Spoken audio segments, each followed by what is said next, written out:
Well,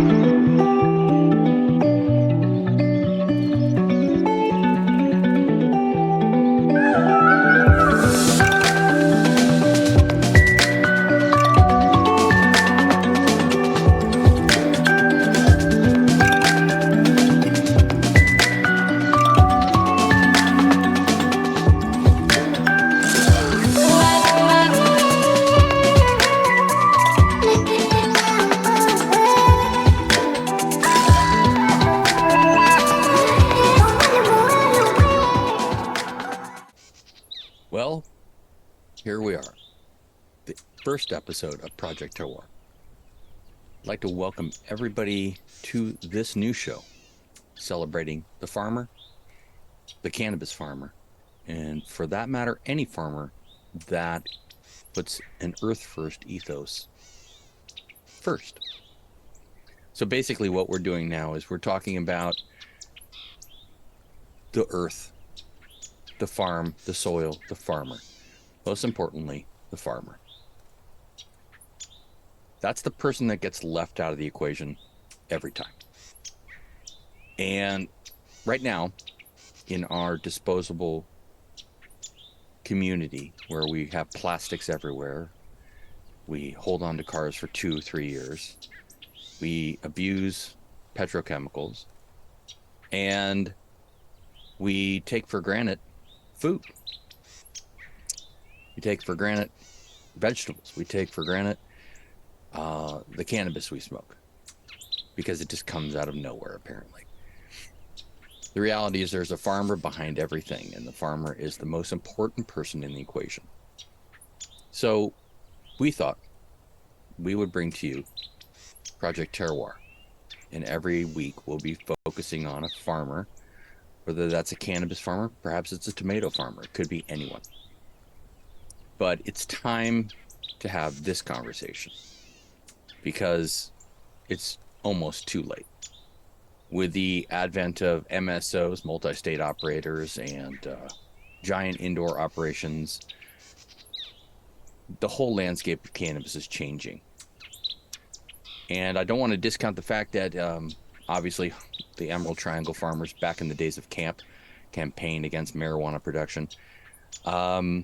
During that period of time, indoor farming was required because of secrecy. That has morphed, and we've gone into sustainable agriculture for outdoor grow, hoop houses, light dep. We still have indoor. But this show is focused on the outdoor farmer, the hoop house farmer, the guy, the woman, whoever who's growing your cannabis for consumption, the cannabis you buy at the dispensary. My background is I grew up in Marin County, California, spent a lot of time in Sonoma County, spent a lot of time in Oregon, went to University of Oregon, learned a lot about forest services. And back in those days, you had to take forest services as part of your graduation package. And grew my own food, had a very abundant garden as a young man, and grew my own weed for a while. The reality is that you got to be in touch with the earth. You have to be in touch with the dirt, the soil, the nutrients, the water, the air, the sun, everything. Sounds stupid. Sounds trite. Oh boy, you got to pay attention to all these things. Of course you do. But the reality is if you don't, you're not going to get the yield you want. You can see the abundance behind me. That was something from a couple of years ago. My friends and I did. And it was a good harvest, as you can see. That's not even close to harvest date. But my background here in Northern California was augmented by the fact that I was fortunate enough that my grandparents lived on a ranch in Wyoming, and I got to experience my whole childhood the ranch and the farm, the farmer's ethos, the foreman's ethos, the ranch hands, and all the people that did all the services to make ranch life and farm life possible, from getting up at 4 o'clock in the morning or earlier to milk the cows, to let the horses out, to feed the pigs, feed the chickens, whatever. These things are important. And today we go to the store and we pick up eggs by the dozen, and we think, wow, great eggs, $4. Well, that barely breaks even. And today, eggs are $7 right now. They're going down. But so much goes into that effort to getting stuff to the market for you to consume. It cannot be overlooked. That's why Project Terroir is here. That's why we are going to be highlighting the ethos, the lifestyle, the people, the places, the dirt, the soil, the water. And we're going to talk about what this means. It's all fine and dandy to say, don't be a consumer. Probably not possible at this point. But with respect to sustainability, with respect to recycling, with respect to just paying attention, these things are possible. And everyone should think about it. It's not just about separating your garbage. It's about thinking about what you buy, thinking about what you consume, thinking who put that on the table for you. It seems like it's a culmination for me of learning how to read ingredients on packages you buy, looking them up, and thank goodness we have the internet for all its evils. You can now find out what any chemical is in a nanosecond. You can find out what it's going to do to you and what the long-term implications are in most cases. So we're fortunate to have this, a compendium of all knowledge on earth ever written to date at your fingertips. And you're fortunate to be able to do the research about what you put in your body. And with this show, we want to show you who that person is on the other side of the equation. That person could be a small farmer in Humboldt County. It could be a guy who has 4 plants going in the backyard of his house in Santa Rosa.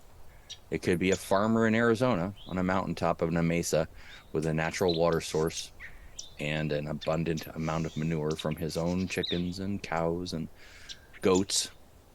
But it's going to highlight that person or persons. This is important stuff, and it cannot be overlooked any longer. The other thing is, too, with carbon footprint coming into everybody's kind of frame of reference. I'm hoping everybody's. With airplane flights, no longer should we be winging across the world on a whim. We should be thoughtful, and we should be putting in efforts on what our carbon footprint is. Another story for another show, but part of the equation.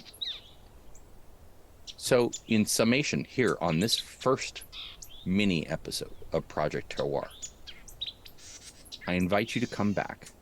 I invite you to email us your questions. Give us your stories.